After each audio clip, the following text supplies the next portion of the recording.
ओम शांति। आज हमारे पिछले जन्मों के कर्मों के हिसाब किताब कई बार खत्म नहीं होते। बार बार वो हमारे पास लौट कर आ जाते हैं। हम खत्म करने की कोशिश करते हैं लेकिन वो फिर लौट आते हैं। आखिर क्यों? क्यों हमारा वो पीछा नहीं छोड़ते? बहुत सारे लोग सोचते हैं कि हमने पूर्व जन्म में क्या किया है वो मुझे नहीं पता, लेकिन उसकी सजा मुझे इस जन्म में क्यों मिल रही है। आप सोचें कि जब आपने कोई कर्म किया, मान लो आपने पिछले जन्म में कोई कर्म किया, आपने किसी को दुख दिया, किसी को पीड़ा पहुंचाई, किसी के बिजनेस में लॉस किया और आपने शरीर छोड़ दिया, उस आत्मा ने तो आपसे हिसाब किताब लिया ही नहीं। अब जब अगला जन्म आप लेंगे, वो आत्मा उसी के साथ खड़ी हो जाएगी आपका हिसाब किताब लेने, क्योंकि आपने शरीर छोड़ा है, उस आत्मा ने नहीं। तो आप उसी आत्मा के इर्द गिर्द फिर से दोबारा जन्म लेंगे ताकि उस आत्मा का हिसाब किताब चुत्तू हो सके। कई बार आपने देखा होगा, बच्चा जन्मते ही बहुत सारे पैसे लगा देता है माता पिता के, बच तो जाता है लेकिन बीमारियां बार बार उसका फिर से वो चीजों में आ जाता है, बार बार बीमार हो जाता है, बार बार बीमार हो जाता है। कई बार माता पिता तंग हो जाते हैं और कई बार आपने देखा होगा माता पिता क्या कहते हैं, हम सारी प्रॉपर्टी बेच देंगे, सारी चीजें लगा देंगे पर आप हमारे बच्चे को बचा लो। लेकिन डॉक्टर क्या कहते हैं कि हम कुछ नहीं कर सकते, इस समय आपकी प्रॉपर्टी, आपका धन, आपकी संपत्ति कोई काम नहीं आएगी, आपका बच्चा हम नहीं बचा सकते। आप सोचिए आपने क्या किया, क्योंकि ये था कर्मों का हिसाब किताब जिससे कोई भी मनुष्य आत्मा बच नहीं सकती। ओनली बचने के 5 कारण हैं। अगर आप हर कर्म को श्रेष्ठ बनाना सीख जाएं, आपको भी लग रहा है कि मेरे पास बार बार पूर्व जन्मों के कर्मों के हिसाब किताब सामने आ रहे हैं और मुझे उससे छुटकारा पाना है, मुझे उसे खत्म करना है, तो ये 5 कर्म करें जिससे आप उन चीजों से इजीली थोड़ा सा कम हो जाएंगे। कम से कम 50% तो वो कम हो ही जाएंगे। सबसे पहला, आप उन आत्माओं से माफी मांगे जिन आत्माओं से आपने उल्टे कर्म किए हैं, जिन भी आत्माओं को आपने पूर्व जन्म में कभी दुख दिया है, पीड़ा दी है, अशांति दी है या उसके बिजनेस में लॉस दिया है, आप उन आत्माओं से क्षमा मांगे। जब आप उन आत्माओं से क्षमा मांगेंगे तो धीरे धीरे वो आत्माएं पावरफुल होकर आपको क्षमा करेंगी। लेकिन हमने क्या किया, जब हमने पूर्व जन्म में उसको दुख दिया, हमने शरीर छोड़ दिया, हमने क्षमा नहीं मांगी। तो जब आप अगले जन्म में आए, आप सोचो कि मुझे क्षमा करना है। आज आप देखें बहुत सारे ऐसे बच्चे हैं, जन्म लेते हैं लेकिन माता पिता उन्हें मोबाइल पकड़ा देते हैं, आध्यात्मिक रास्ता देते ही नहीं है।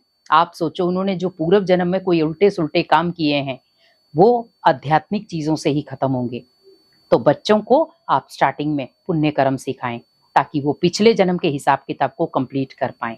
आपको लग रहा है मेरे बच्चे की बीमारियां खत्म नहीं हो रही हैं या जन्मते ही वो बीमार हो रहा है, उसके हाथों से कुछ पुण्य कर्म कराएं जिससे वो इजीली तरीके से उन कर्मों से छूटता जाएगा।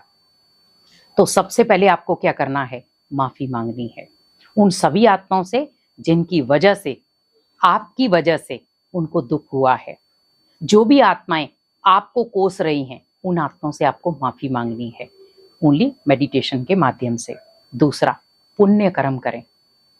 हमेशा याद रखें, पुण्य कर्म ओनली माता पिता नहीं, आज अपने बच्चों को भी आप पुण्य कर्म सिखाएं, क्योंकि आज माता पिता ओनली खुद पुण्य कर्म कर रहे हैं लेकिन बच्चों को वो कभी भी पुण्य कर्म नहीं सिखाते। जैसे आप कहीं दान पुण्य कर रहे हैं, आप अपने बच्चे को लेकर जाएं साथ में, उसके हाथ से करवाएं ताकि उसको पता रहे कि मेरे माता पिता क्या कर रहे हैं। उससे उसका एग्जाम्पल समझाएं कि बेटा ये दान पुण्य क्यों किया जाता है, किस लिए किया जाता है। लेकिन आज हम बच्चों को ओनली बड़े बड़े खिलौने ला कर देते हैं पर उनके हाथों से कोई श्रेष्ठ कर्म नहीं करवाते और वही बच्चे कहीं ना कहीं तनाव, डिप्रेशन या सुसाइड कर लेते हैं। हमेशा याद रखें, हमें अपने बच्चों की लय खुद तय करनी है, तो उसके लिए पुण्य कर्म बहुत जरूरी है। अगर आपको पूर्व जन्मों के कर्मों के हिसाब किताब से बचना है, आपको लग रहा है बहुत जटिल हिसाब किताब है, तो आप पुण्य कर्म करें और जितना आप पुण्य कर्म करेंगे आपको सजा तब भी मिलेगी लेकिन वो इतनी नहीं मिलेगी, जिसको कहते हैं पहाड़ जैसी नहीं होगी, बिल्कुल रुई के समान आपको सजा मिलेगी। कई बार आपने देखा होगा हम कहीं गिर जाते हैं, चोट लगती है और हम थोड़ी सी चोट हमें लग जाती है तो हम क्या कहते हैं कि बड़ी विकराल चोट लगनी थी, बच गया मैं। मान लो कहीं एक्सीडेंट हो गया और बिल्कुल हमें थोड़ी सी चोट लगी है, वो चोट थोड़ी सी क्यों लगी, लगनी तो बहुत सारी थी। सारे वहां पर खड़े होकर क्या बोल रहे थे कि जिस प्रकार से हुआ था उस प्रकार से तो बहुत बड़ी चोट लग सकती थी, पर वो चोट बिल्कुल रुई के समान लगी। क्यों? क्योंकि वहां पर आपके पुण्य कर्म आड़े आ गए, आपके पुण्य कर्मों ने आपको बचाया। तो मीन्स पुण्य कर्म श्रेष्ठ पूंजी थी। उसके बाद आपको पहले माफी मांगनी है, दूसरा पुण्य कर्म करना है, तीसरा दान करना है। अगर आपने पूर्व जन्म में किसी को भी, मान लो बुजुर्गों को दुख दिया है, बड़ों को दुख दिया है या बच्चों को दुख दिया है, आप तीनों कैटेगरी में दान करना सीखें। और दान उस तरीके का करें कि जैसे उन चीजों से उन आत्माओं तक वो चीजें पहुंचे। आप अन्न का दान, वस्त्र का दान कर सकते हैं, जल का दान बहुत सारे करते हैं, तो ऐसे आप मनसा दान भी कर सकते हैं। तो इससे क्या होगा, वो दान जो है वो उन आत्माओं तक पहुंचेगा, क्योंकि आपने कहीं ना कहीं उन आत्माओं का कुछ छीना है, तो दान की वजह से उन आत्माओं तक वो चीजें पहुंच जाएंगी। और चौथी चीज आपको क्या करनी है, आपको भगवान की याद में रहकर उन आत्माओं तक ब्लेसिंग पहुंचानी, दुआएं भेजनी है। क्योंकि जितना आप उन आत्माओं को दुआएं भेजेंगे, बदले में वो आत्माएं आपको दुआएं देंगी, तो आपका हिसाब किताब कंप्लीट होना शुरू हो जाएगा। क्योंकि हमने क्या किया, वो आत्माएं अभी भी आपको श्राप भेज रही हैं, इसीलिए आप बीमारियों में जकड़े जा रहे हैं। छोटा बच्चा है, बीमारियों में ग्रसित हो रहा है, क्योंकि वो आत्माएं वहां से श्राप भेज रही हैं। लेकिन आप ये सोचे मुझे यहाँ से दुआएं भेजनी है, और जैसे आप दुआएं भेजते जाएंगे, वहां से बदले में वो आत्माएं भी दुआएं देना शुरू हो जाएंगी। क्योंकि आप जो चीज दोगे वही लौटकर आपके पास आएगी, तो दुआएं देना शुरू हो जाएं।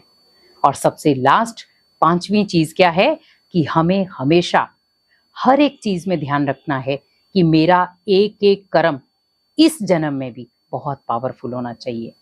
कि मैं ये नहीं है कि मैं पूर्व जन्मों के कर्मों को कंप्लीट करते करते इस जन्म में उल्टे कर्म करना शुरू हो जाऊं। तो कर्मों में अटेंशन जरूरी, हर कर्म की धारा को समझे, हर कर्म के चरित्र को समझे, हर कर्म के सिद्धांत को समझे कि हर कर्म में कुछ ना कुछ राज छिपा है।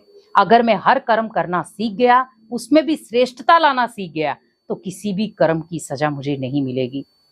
अगर वो पूर्व जन्मों के कर्म भी लौट कर आ रहे हैं, तो कहीं ना कहीं मैंने उन चीजों को नजरअंदाज किया है। तो कर्मों में अटेंशन जरूरी है, जो सबसे बड़ी चीज है। अगर हमने कर्मों की अटेंशन रखना शुरू कर दी, तो हमें किसी भी आत्मा से अब जाकर के माफी नहीं मांगनी पड़ेगी।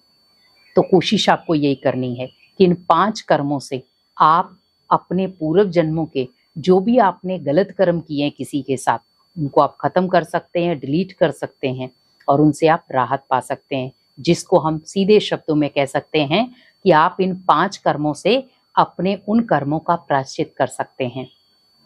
हमें खुद को कष्ट पहुंचाने की जरूरत नहीं है, पर आप इजीली तरीके से इन 5 कर्मों से आप उस आत्मा से क्षमा मांग सकते हैं और खुद को हल्का बना सकते हैं। ओम शांति।